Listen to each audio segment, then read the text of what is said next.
Bom, prosseguindo no estudo de História da Igreja, estamos na página 72, acabamos de falar sobre os instrumentos de tortura.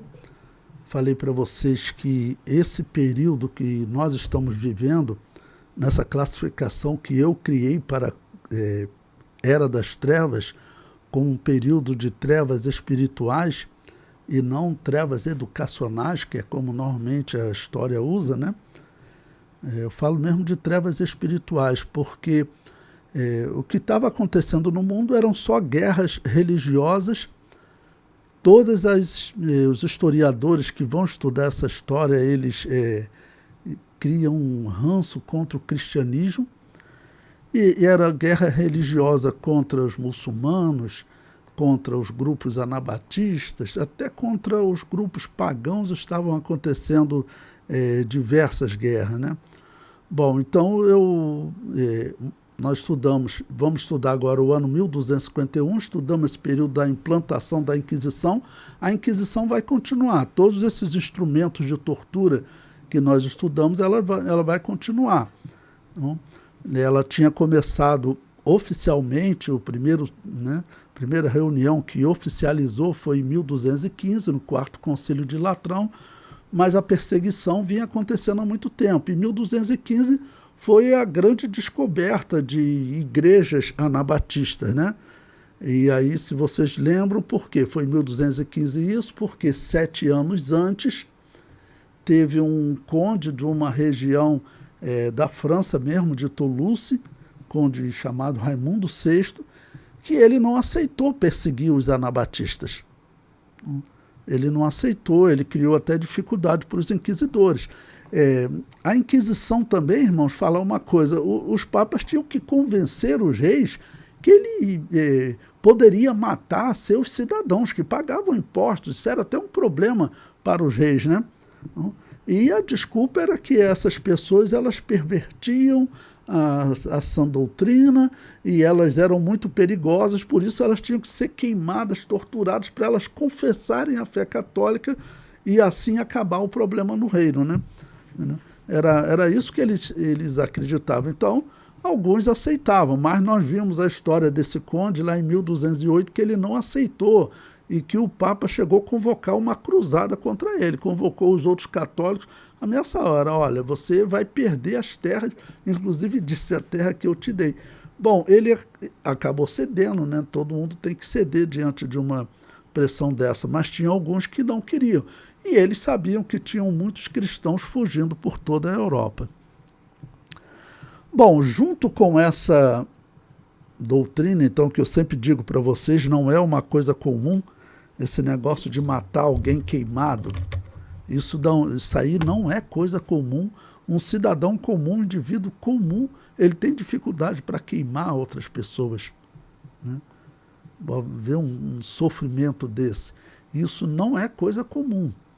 Isso não é coisa comum, isso é coisa espiritual realmente ruim, como eu sempre digo para vocês. Era um ódio da Babilônia apocalíptica contra a verdadeira igreja de Jesus. E o que nós vamos ver, vamos dizer, agora nos anos que vão se seguir, são realmente comprovações de que o gnosticismo estava na Igreja Católica. Desde Constantino, eu tenho dito para vocês que sim, porque eles adotaram o purgatório a partir de Constantino. Adotaram o pensamento gnóstico de que o homem não tem livre-arbítrio, que tudo é predestinado. O gnosticismo foi sendo inserido na Igreja Católica. Então, tinham escondido realmente ali uma série de paganismo. A história hoje comprova, vai ter a sobrinha de Papa casada em negociação com um rei, que é sabido que ela tinha um bruxo, um quarto de bruxaria no palácio dela. Essas coisas tinham muito desses casos. Então você vai sempre encontrar, às vezes, um papa político, um político, ou aquele mesmo praticante da religião, né? Bom, então o item 36, aí na página 72, o título é Rosa de Viterbo. O ano é 1251 da era cristã. Nesse período, a Igreja Católica adotava diversos personagens e práticas do paganismo. Um grande exemplo é a lenda da Rosa de Viterbo. Bom, coloquei aí um historiador, a Arximínia Barreto, no livro Mitologia Dupla, publicado em 1971, que ela diz: Flora, deusa das flores, Santa Rosa de Viterbo, é representada pela Igreja Romana com um avental cheio de rosas.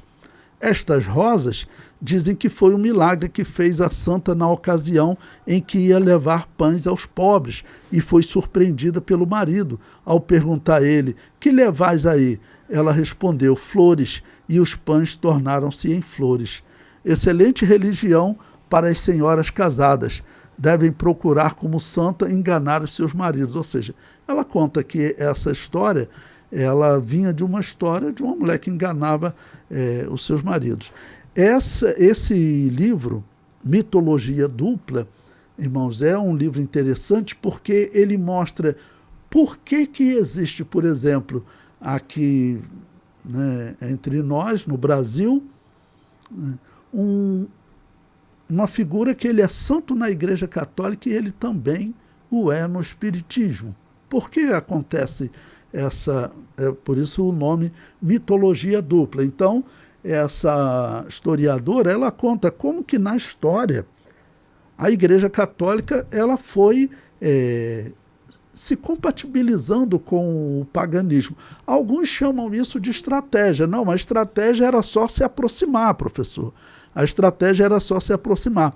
Porém, eles, além da estratégia de se aproximar, eles então também tiveram a estratégia de adotar crenças como a invocação ao mundo dos mortos, algo inaceitável para os cristãos, né? A crença no purgatório. Então, é, na verdade, uma instituição que pratica paganismo mesmo. Daí o perigo de nós estarmos associados, né, doutrinariamente a essa igreja.